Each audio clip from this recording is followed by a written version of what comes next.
Y, bueno, en esta figura lo que veréis, lo que se muestra, es donde se adhieren estas 4 proteínas NAPS, IHF, HU, HNS y la proteína FIS. Y el experimento lo hicieron los investigadores en 2 fases diferentes de cultivo.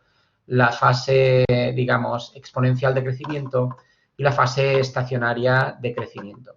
Y lo que vieron es que estas 4 proteínas se pegaban de manera más o menos homogénea en todo el cromosoma. Este es el cromosoma de Escherichia coli con 4,5 millones de pares de bases. Entonces, veis que en cada uno de estos, digamos, puntitos, realmente es un gráfico de barras, ¿vale? Veis, fijaros en esta, por ejemplo, pues está mostrándoos la cantidad de proteínas que hay, digamos, adherida en una determinada región de este cromosoma. Pero vemos que prácticamente todo el cromosoma está, digamos, lleno o cubierto por proteínas. Fijaros lo que decía de las proteínas HU. Parece ser que hay muchísimas más proteínas HU pegadas generalmente en el cromosoma que el resto de proteínas. Acordaros que las proteínas HU no tenían un dominio específico de interacción, sino que reconocían conformaciones en el ADN, como el DNA cruciforme o lo que se definieron como torceduras, ¿de acuerdo? Mientras que IHF, HNS y FIS tienen secuencias específicas de reconocimiento, es decir, pues se van a pegar menos porque es más complicado encontrar una secuencia, por ejemplo, de 8 o 10 pares de bases definida que un dominio de curvatura o una reorganización topológica del ADN, ¿vale? ¿De acuerdo? Pero fijaros que básicamente en estas 4 proteínas cubren la totalidad del cromosoma, ¿vale? Y también observan nuestros investigadores que, dependiendo de la fase de cultivo, fase exponencial o fase estacionaria, la cantidad de proteínas de cada una de ellas que se adhería al cromosoma era distinta. Por tanto, estas proteínas también estaban controlando el estado topológico del cromosoma dependiendo de la característica fisiológica en ese momento de la célula, ¿vale? El caso más espectacular es el caso de FIS, que fijaros que en la fase exponencial pues se ancla en prácticamente todo el cromosoma, ¿vale? Mientras que no se detecta la interacción de la proteína FIS durante el crecimiento, durante la fase exponencial, la fase estacionaria de crecimiento de la célula, ¿vale? Si os fijáis, pues también parece ser, por ejemplo, que de esta proteína, ¿vale?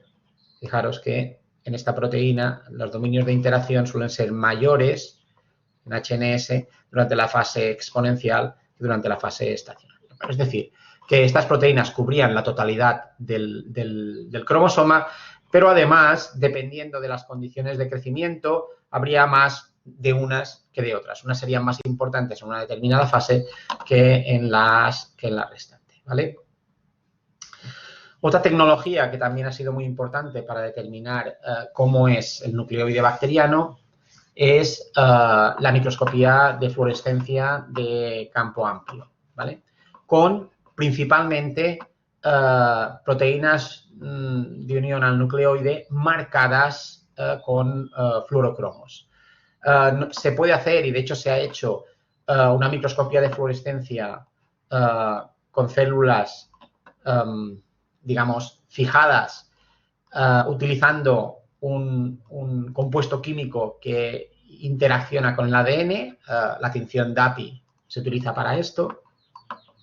Pero el problema es que la tinción DAPI no es específica para el ADN, sino que también se une a otros ácidos nucleicos como los ARN mensajeros. Entonces, la tecnología con células muertas y DAPI no permitía observar la gradación de la concentración de ADN en el nucleoide que se observa con estas proteínas marcadas, ¿vale? Obviamente, el primer resultado es crítico para poder utilizar este segundo, porque en este primer resultado sabemos que, por ejemplo, las proteínas HU cubren totalmente el cromosoma y aunque hay picos en donde parece ser que hay más, la cobertura es muy homogénea.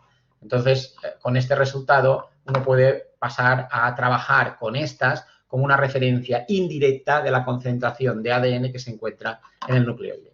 Y el resultado que tenemos, o que se observa, es este. Es decir, esto sería el nucleoide de una célula de Escherichia coli.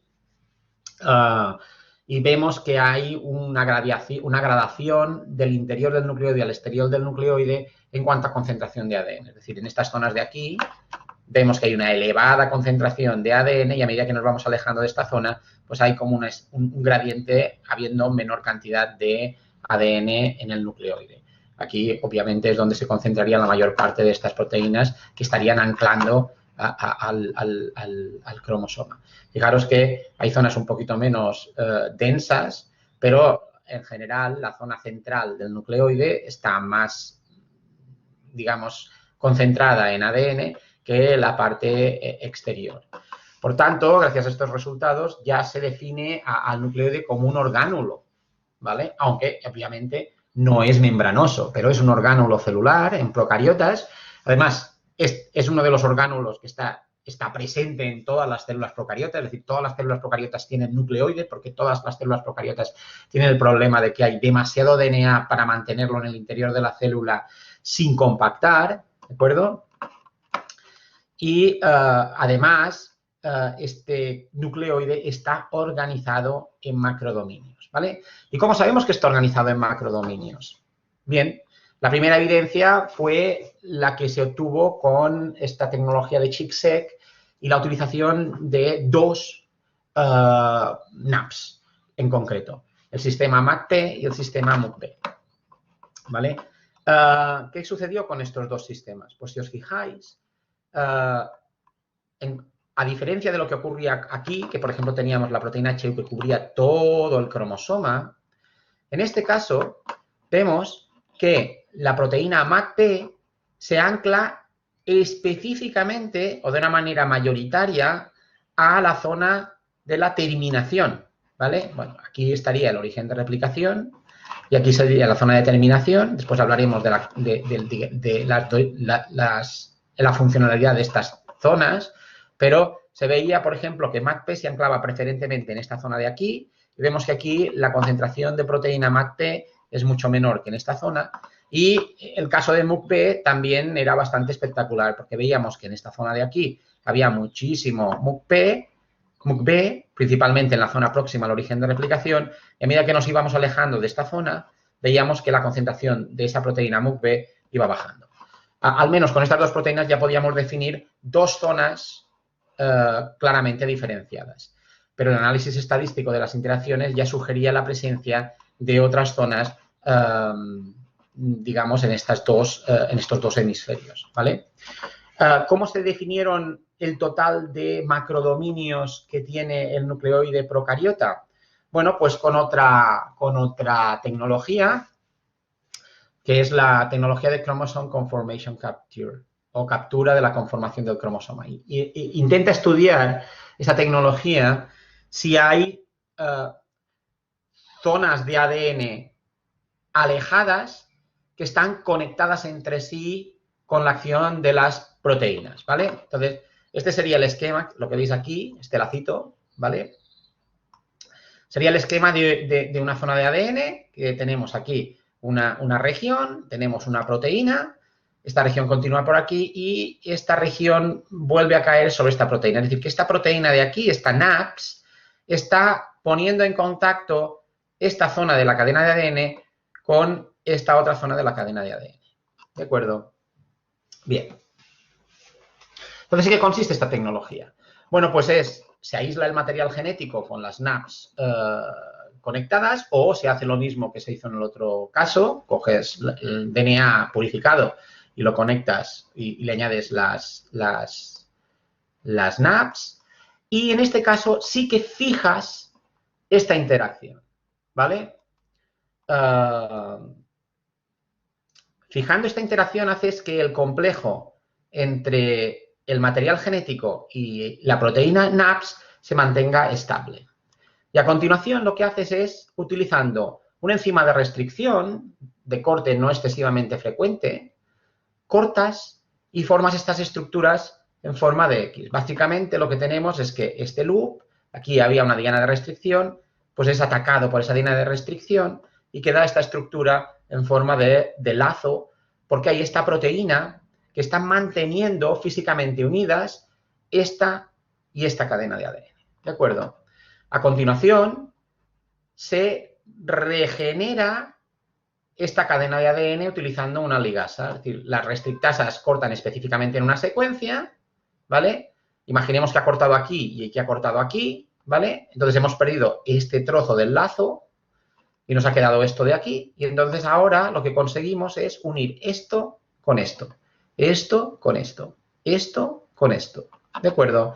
Y si os fijáis, cuando eliminamos esta proteína, tenemos fragmentos de ADN quiméricos en donde este trocito de ADN queda unido con ese trocito de ADN porque esta es la estructura que se mantenía próxima entre sí. Es decir, hemos hecho interacciones artificiales entre las cadenas de ADN forzadas por la presencia de esta proteína que mantiene estas dos zonas de ADN próximas entre sí, ¿vale? Es decir, el resultado es un montón de moléculas de ADN tal cual estas, ¿vale? Entonces, básicamente a continuación, ¿qué consiste? Pues consiste en secuenciar estas zonas de interacción, ¿vale? Y cuando se secuenciaban estas zonas de interacción, se veía, aquí tenemos las interacciones entre el genoma, ¿vale?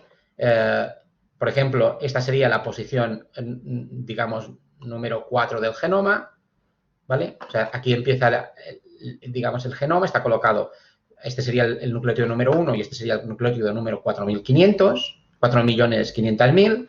Aquí tendríamos el nucleótido número 1 y aquí el 4.500.000 de esta molécula de ADN.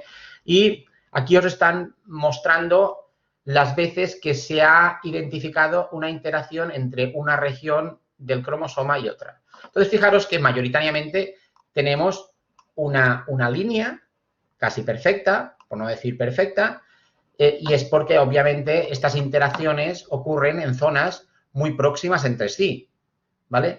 Pero fijaros que el mapa de densidad de estas interacciones tiene una forma muy interesante. Es decir, aquí hay una zona en donde parece ser que las interacciones son abundantes, ¿vale? Entre sí, pero las interacciones entre esta zona de aquí y esta zona de aquí son menos abundantes. Vemos que aquí no hay prácticamente interacciones. Entonces, vemos que se marcan una serie de dominios en donde las interacciones son más abundantes, ¿vale? Y estos serían los 4 macrodominios, bueno, los 6 macrodominios que se veían definidos en la figura anterior, ¿vale? Y, bueno, aquí los tenéis otra vez dibujados. En este caso es una representación lineal del cromosoma Escherichia coli, con la zona de origen, la zona de terminación, la zona right, la zona left y estas zonas, digamos, de interacciones más laxas, que se corresponden principalmente a estos cuadradotes grandes. Pero fijaros que hay una serie de zonas con rupturas, lo veis aquí, por ejemplo, que es muy claro. Aquí prácticamente no hay interacciones, igual que aquí. Es decir, se marcan unas determinadas zonas dentro de estos macrodominios en donde la interacción es prácticamente nula, ¿vale? Entonces, son interesantes también estas zonas porque, digamos, el macrodominio, los 6 macrodominios serían el dominio principal de organización del cromosoma procariota, pero después veréis que tenemos otros niveles de organización, ¿vale? Bueno, pues esta es la tecnología, junto con la de las interacciones de proteínas previamente explicada, que se ha utilizado para definir las regiones de los cromosomas procariotas, ¿vale? Bien, entonces, ¿cuál es el resultado de todos estos experimentos? Bueno, pues la presencia de estos dominios, de estos macrodominios, que están aquí bien representados, ¿vale? Tendríamos el de origen y el de terminación y digamos que esto sería el cromosoma circular, que veis que se ha ido compactando en zonas próximas entre sí, ¿vale? Es decir, esta zona de aquí se compacta mayoritariamente entre sí, esta entre sí, esta entre sí, esta entre sí, y así queda este esquemita que os mostré el primer día, ¿vale? ¿Cómo han definido estas zonas? Bueno, pues el análisis sugiere que hay 4 zonas que ellos definen como bien estructuradas, que serían ori, ter, left y right, son las que están marcadas en colores. y dos zonas poco estructuradas, que son la NSL y la NSR, que serían estas zonas así en gris, ¿vale? Que serían las que habría entre la zona right y el origen de replicación, NSR, y la zona left y el origen de replicación, NSL. NS es de no estructurado, ¿vale? ¿Qué significa no estructurado según estos investigadores?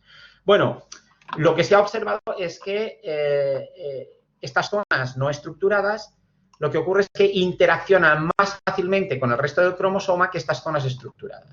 Es decir, si analizamos qué pasa en la región TER, veíamos que las interacciones entre la región TER ocurrían todas ellas a menos de 280 kilobases. Es decir, una zona de esta región TER, como muy lejos, podía interaccionar con 280 bases cadena arriba o cadena abajo. ¿Y esto por qué? Porque había una proteína que estaba poniendo en contacto una determinada zona, por ejemplo aquí, con otra zona más alejada de esta, ¿vale? Esta era la distancia máxima en la que ocurrían las interacciones. En el resto de estructura de esta distancia es un poquito mayor, ¿vale? En origen o en right y L, las interacciones pueden llegar hasta las 500 kilobases, 500.000 pares de bases, pero van más allá. En cambio, en estas zonas menos estructuradas, se ve que hay interacciones que llegan hasta 1 millón de pares de bases. 1 millón de pares de bases es una cuarta parte del cromosoma procariota. ¿Por qué ocurre esto? Porque las proteínas, que son las encargadas de mantener esos dominios, digamos, cohesionados, pues no trabajan a la misma intensidad que en la zona de origen o en la zona de terminación. Esto ya directamente tiene una implicación funcional. Ya nos está diciendo que desde el punto de vista funcional de la célula, TER y ORI van a ser esenciales. Y RIGHT y L tienen esta cantidad porque están muy próximas a la zona de terminación, ¿vale? Cuando hablemos de cómo funciona, cómo se replica el material cromosómico, hablaremos de esta zona y de esta zona y las destacaremos, ¿de acuerdo? Entonces, estas zonas de aquí no es que no sean importantes estructuralmente hablando, al final todas lo son, pero realmente menos crítico el mantenimiento de la compactación en estas zonas que en el resto del cromosoma, ¿vale? Otra de las cosas importantes, porque claro, aquí vemos que las interacciones en TER están muchísimo más limitadas y uno diría, no, es que TER es súper importante, es el dominio más importante de todos. No, también hay que destacar ORI, porque lo que también vieron estos investigadores es que cambiando de posición ORI, es decir, esta es una secuencia muy concreta, esta es una zona un poquito más difusa, pero esta secuencia es muy concreta, son 300 pares de base, las veremos dentro de nada.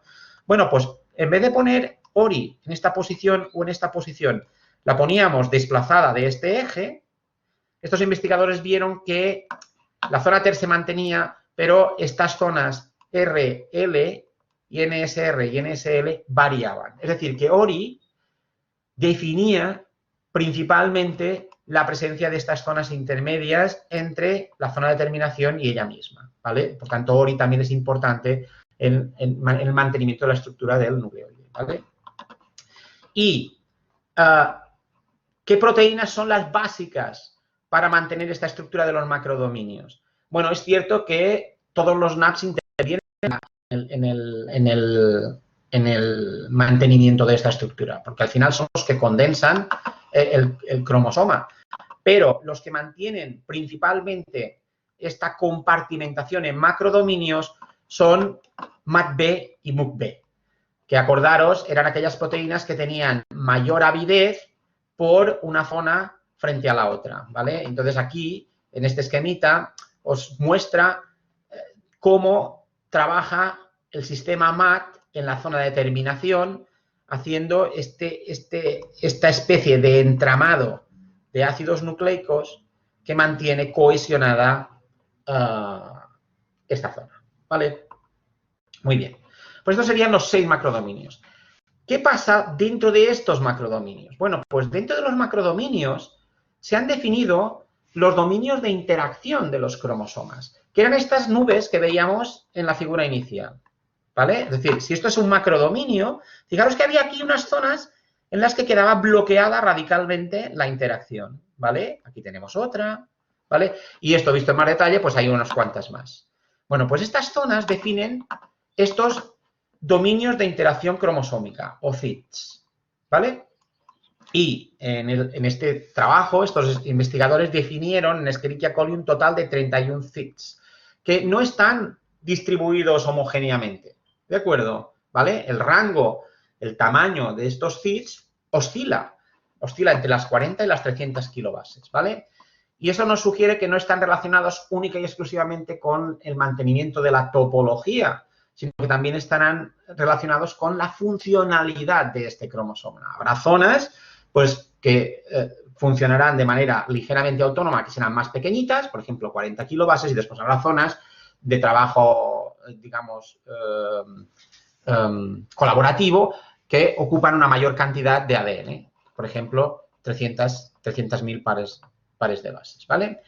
¿Y qué es lo que separa estas zonas? Bueno, pues lo que vieron ellos o interpretaron en base a los resultados es que estos dominios de interacción de los cromosomas o CIDs, que serían las zonas funcionales del cromosoma, están formadas por lo que definieron como zonas plectonémicas. El nombre es un poco raro, pero básicamente son zonas en las que hay una gran cantidad de superenrollamientos del material genético, ¿vale?, separadas entre sí por zonas de una elevadísima transcripción. Y esta elevadísima transcripción que ocurre en estas zonas impide que haya esas moléculas NAPS estabilizando estas estructuras, ¿vale? O sea que básicamente tendríamos una zona superenrollada separada de otra por una zona de rica transcripción. Aquí se produce constantemente material genético nuevo, ácidos nucleicos, ARN mensajero nuevo, que va a ser utilizado, ¿vale?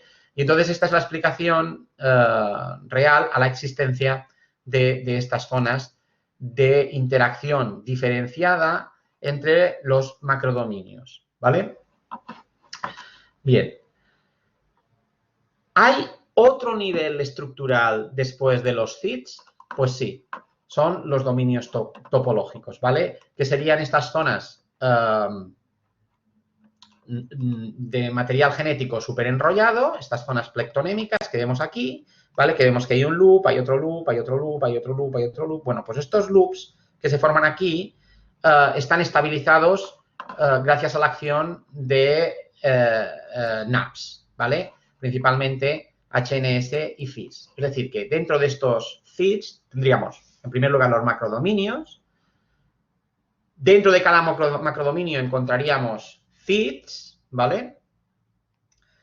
Y dentro de cada CID tendríamos dominios topológicos, que serían los que controlarían el correcto, o serían las fracciones de ADN más pequeñas en las que se controlaría a la perfección el funcionamiento del cromosoma, principalmente el proceso de transcripción, ¿vale?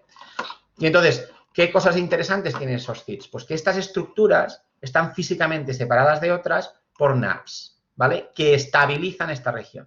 ¿Y por qué es necesario estabilizar esta región?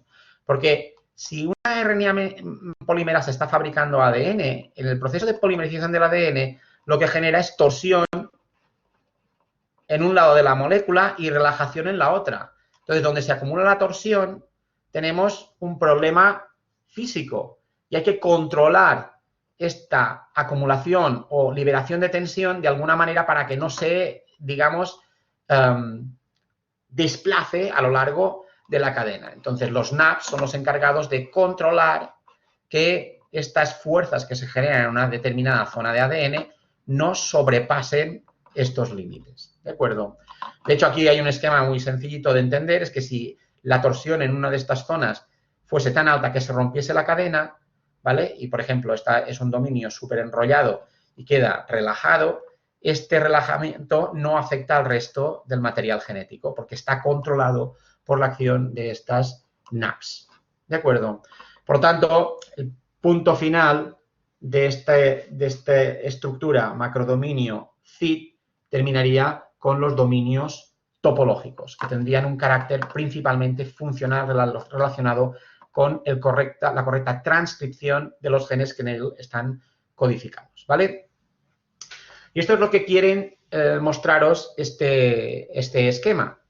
Básicamente tendríamos unos dominios los dominios topológicos, en donde se concentraría la transcripción necesaria para realizar en una célula una determinada condición de crecimiento, ¿vale? La idea es que en este dominio topológico se consigue una estructura en la que la transcripción es óptima. Y se sugiere que esta transcripción es óptima lo más alejada posible de estas proteínas NAP, ¿de acuerdo? Entonces, aquí tendríamos una NAP, aquí tendríamos, digamos, la estructura súper enrollada que adquiere el ADN en funcionamiento gracias a las RNA polimerasas, ¿de acuerdo? Y fijaros dónde hemos situado las moléculas de RNA polimerasa. Hemos intentado situarlas siempre en los extremos de estos loops de ADN súper enrollado, ¿vale? ¿Por qué? Porque si ahora, digamos que esta enzima trabaja a este nivel, pues tendrá determinados impedimentos estéricos, como por ejemplo interacción con esta molécula de ADN, que quedan, digamos, eximidos si se mantienen los extremos. ¿Cómo puede dentro de un dominio topológico las RNA polimerasas trabajar, digamos, en los extremos? Pues gracias a la acción combinada en estas moléculas de ADN de dos enzimas que son importantísimos para la polimerización de la ARN, que son la girasa, la DNA girasa y la DNA y las topoisomerasas, ¿vale? ¿Cuál es la función de girasas y topoisomerasas? Pues es controlar la tensión que se genera cuando la RNA polimerasa está funcionando, ¿vale? Entonces, realmente las girasas lo que hacen es generar DNA súper enrollado. Doblan el material genético. Y las topoisomerasas lo que hacen es relajar el material genético, ¿de acuerdo? Entonces, lo que necesitamos es una acción combinada de ambas para mantener la tensión adecuada en cada uno de estos loops para que la RNA polimerasa pueda polimerizar correctamente el ARN mensajero. Esta es la filosofía que hay detrás de todo esto, ¿vale? Entonces, ¿qué pasa cuando este bucle, por ejemplo, esta molécula de RNA polimerasa va polimerizando, se va internalizando?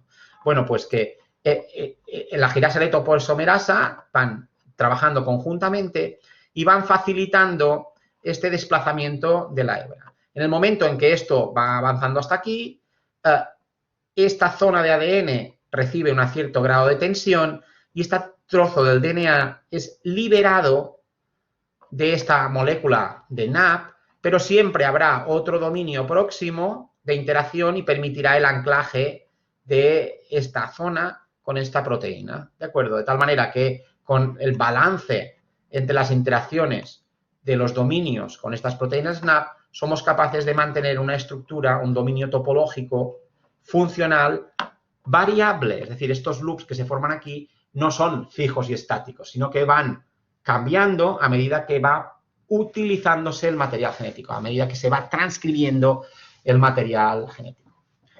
Bien, ¿qué permite además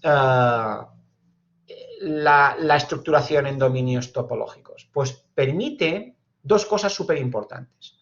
Uno es la colocalización génica. ¿Qué significa esto? Bueno, lo veremos dentro de nada, pero es muy importante en el cromosoma procariota que los genes relacionados con una determinada función estén juntos, estén localizados en zonas próximas, para que en el momento en que se fabrica una enzima no tenga que buscarse a otro enzima necesario para un determinado flujo metabólico en el otro extremo de la célula procariota, ¿de acuerdo? Entonces, hay una tendencia a colocalizar genes implicados en las mismas funciones. Lo veremos dentro de nada, ¿vale? Pero después también facilita estos dominios topológicos funcionales, es decir, este mantenimiento de esta estructura en donde la RNA polimerasa está normalmente en zonas en las que el ADN no la molesta para trabajar, permite cosas como el acoplamiento entre la RNA polimerasa y el ribosoma, que al menos desde el punto de vista experimental son críticos para mantener la eficacia biológica de las células, ¿de acuerdo? ¿Vale? Entonces hablaremos ahora un poquito de estos dos aspectos. Bien. Y lo haremos con un ejemplo real. Es decir, ahora ya vamos a meter un poquito de presión al sistema y en vez de utilizar esquemitas sencillos, vamos a meter un metabolismo para que lo entendamos, ¿vale?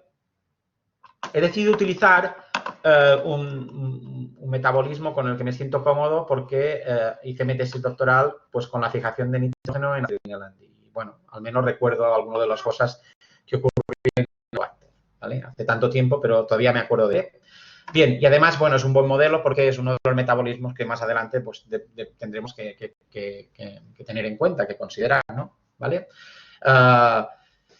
Supongo que ya lo sabéis, pero por si no, acordaros que en el ecosistema en el que vivimos, la Tierra, hay una cosa que es esencial, que son los ciclos biogeoquímicos, es decir, cada uno de los elementos que forman parte de la materia viva, bueno, está sujeto a un ciclo de reciclado, ¿vale? Es decir, que nosotros cuando nos morimos,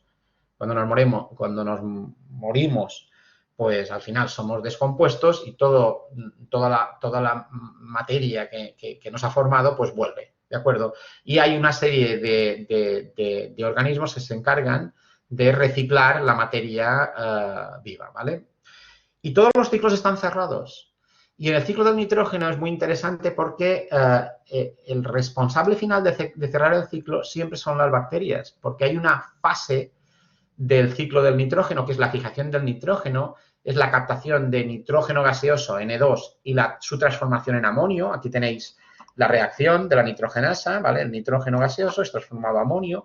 Esto lo realizan solo las bacterias fijadoras de nitrógeno.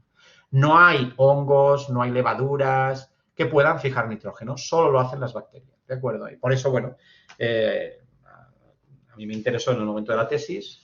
Bueno, realmente no es así. Es decir, yo quería hacer una tesis doctoral y hubo un señor que trabajaba con nitrógeno y fijación de nitrógeno que le encantaba, que tenía financiación y que me financió la tesis, ¿vale? Después me gustó, pero yo no fui pensando cuando estaba en la carrera, no, yo quiero hacer una tesis de fijación de nitrógeno, ¿no? Yo lo único que quería era, cuando llegué a cuarto, dice, bueno, yo quiero dedicarme a la investigación y quiero hacer una tesis doctoral. Y salió esta oportunidad, ¿vale? Porque las cosas funcionan así. Pero bueno, es igual. La cuestión es que vamos a hablar de fijación de nitrógeno, ¿vale? El concepto que también se utiliza en castellano es diazotrofía, ¿vale? Que significa básicamente fijación de nitrógeno. Se puede hacer en vida libre, como es el caso de Azotobacter vinelandii o Klebsiella pneumoniae. Y en este caso, sobre todo en el caso de Azotobacter vinelandii, estamos ante un microorganismo aeróbico estricto, ¿vale? Es decir, que necesita oxígeno y sin oxígeno no puede vivir. Pero la nitrogenasa tiene una característica química muy, muy, muy importante y es que es altamente sensible al oxígeno. Es decir, que oxígeno y fijación de nitrógeno no se llevan bien, ¿de acuerdo? Para que haya fijación de nitrógeno no tiene que haber oxígeno.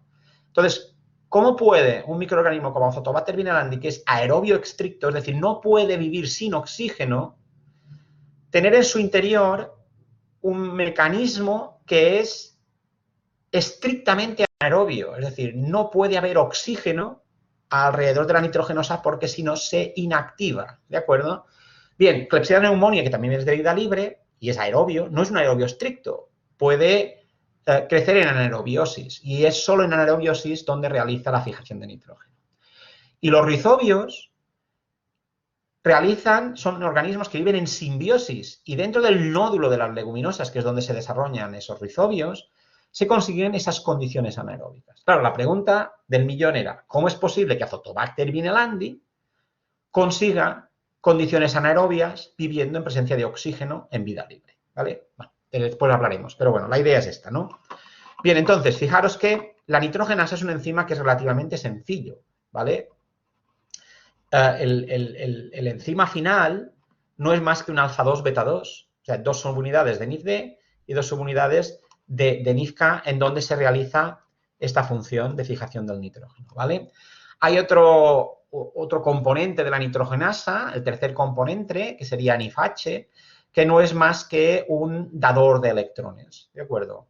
Es decir, los electrones llegan a NIF-H y NIF-H los cede a la nitrogenasa terminal, ¿de acuerdo? ¿Y de dónde llegan los electrones? Bueno, pues aquí hay toda una serie de enzimas auxiliares, algunos de ellos no relacionados físicamente con la fijación de nitrógeno, que le proporcionan estos electrones a la nitrogenasa, ¿vale?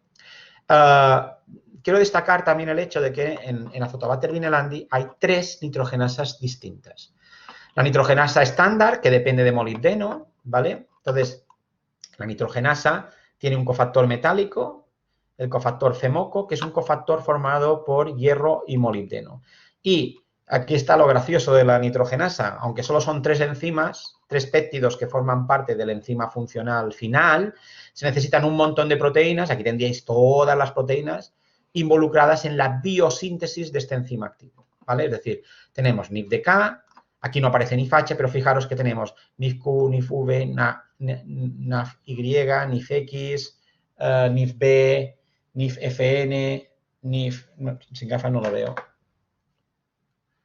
Bueno, este es el NIFH, NIFS, NIFU. Todos estos enzimas son proteínas accesorias específicas de la fijación de nitrógeno, cuya función única y exclusivamente es sintetizar este cofactor metálico que es introducido en el interior de la enzima funcional.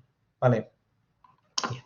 Entonces tenemos la nitrogenasa molibdeno dependiente, pero en ausencia de molibdena, Azotobacter vinelandi ha inventado una nitrogenasa vanadio dependiente, ¿vale?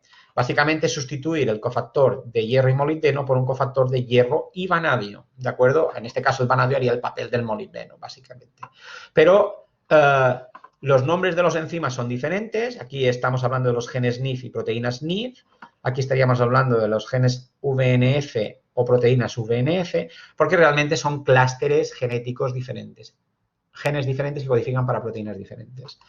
Y no solo esto, sino que Azotobacter vinelandi tiene un tercer sistema de nitrogenasa que no depende ni de molibdeno ni de vanadio. Sencillamente tiene un cofactor formado única y exclusivamente por hierro, ¿de acuerdo? El FeFeCO, ¿de acuerdo? Y obviamente, pues las proteínas también son distintas. Es decir, que un microorganismo que tiene necesidad por el oxígeno ha inventado o ha desarrollado 3 sistemas de fijación de nitrógeno diferentes, todos ellos sensibles al oxígeno, que funcionan en presencia de determinados elementos.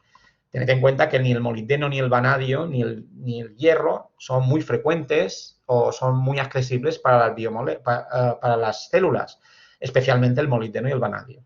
¿De acuerdo? Que hay muy poco libre en la naturaleza. ¿Vale? ¿De acuerdo? Bien. Bueno, ¿cómo están organizados estos genes? Bueno, pues mirad, aquí os enseño, digamos, los operones y regulones NIF, VNF y ANF de Azotobacter vinelandi. Y lo enseño como un modelo de organización de los operones en los procariotas, ¿vale? ¿Cómo se organizan los genes a la hora de su transcripción? Bueno, eso ya lo sabéis, es decir, los genes se organizan en operones. Y un operón no está formado más que un promotor y uno o varios genes, ¿de acuerdo? Entonces, fijaros, las flechitas indican la posición de los promotores. Entonces, aquí tendríamos un promotor en el complejo NIF de Azotobacter vinelandi que transcribiría 1, 2, 3, 4, 5, 6 y 7 posibles genes, ¿de acuerdo? Fijaros que en este sistema aquí hemos puesto nombre NIFH, NIFD y NIFK, NIFE, NIFN, NIFX, NIFU, NIFS, NIFV, NIFW, NIFZ, NIFM. Estos son los que tienen nombres, ¿de acuerdo? ¿Por qué tienen nombres? Porque los trabajos que se han realizado con el sistema de fijación de nitrógeno les ha generado una función. Es decir, al quitar uno de estos genes, al inactivar uno de estos genes, hemos visto un fenotipo, hemos visto un problemilla en la célula, no funciona bien, ¿de acuerdo? Le hemos asignado una función. Pero estos que están en gris, aunque muchos de ellos se han manipulado genéticamente, no se les ha visto una función y, por tanto, no se les ha dado nombre. Eso no significa que no funcionen, ¿vale? Muchas veces, cuando tú eliminas una proteína de una célula, la célula sigue funcionando. Entonces dices, bueno, eso no codifica para una proteína. Y sí que codifica para una proteína, porque muchas veces esas proteínas se visualizan cuando buscamos las proteínas en el citoplasma. Es decir, nosotros podemos hacer proteómica y buscar las proteínas y muchas de estas proteínas que están marcadas aquí en gris sí que se fabrican. pero no le podemos asignar una función. ¿Y por qué por qué se fabrican y no se utilizan? Sí que se utilizan. Lo que pasa es que cuando las eliminamos, otras proteínas que se expresan en la célula pueden, digamos,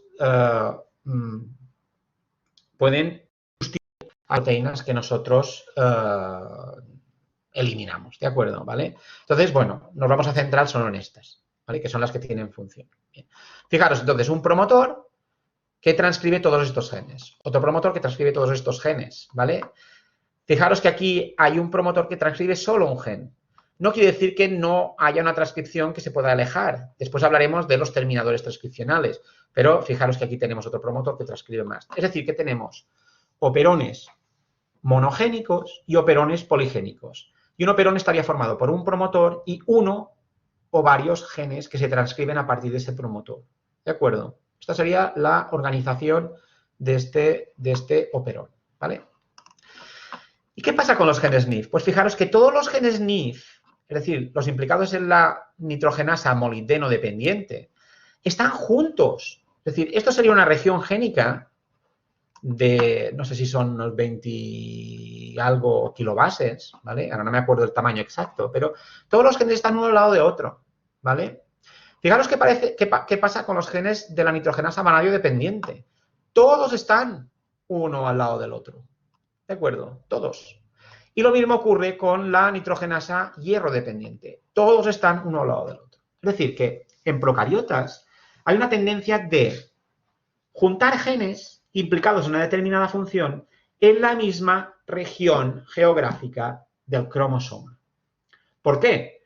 Para facilitar su uso. Para localizar su uso en una determinada región y facilitar, en este caso, por ejemplo, el ensamblaje de las subunidades para fabricar una nitrogenasa funcional. Y también, como se da este ejemplo, para facilitar unas condiciones específicas dentro de la célula que permitan realizar esa función. Acordaros que en este caso, Azotobacter vinelandii es un aerobio estricto y la nitrogenasa no puede tocar el oxígeno. Por tanto, Azotobacter tiene que proporcionarle un, digamos, ecosistema interno en su célula libre de oxígeno para que la nitrogenasa sea funcional, ¿vale?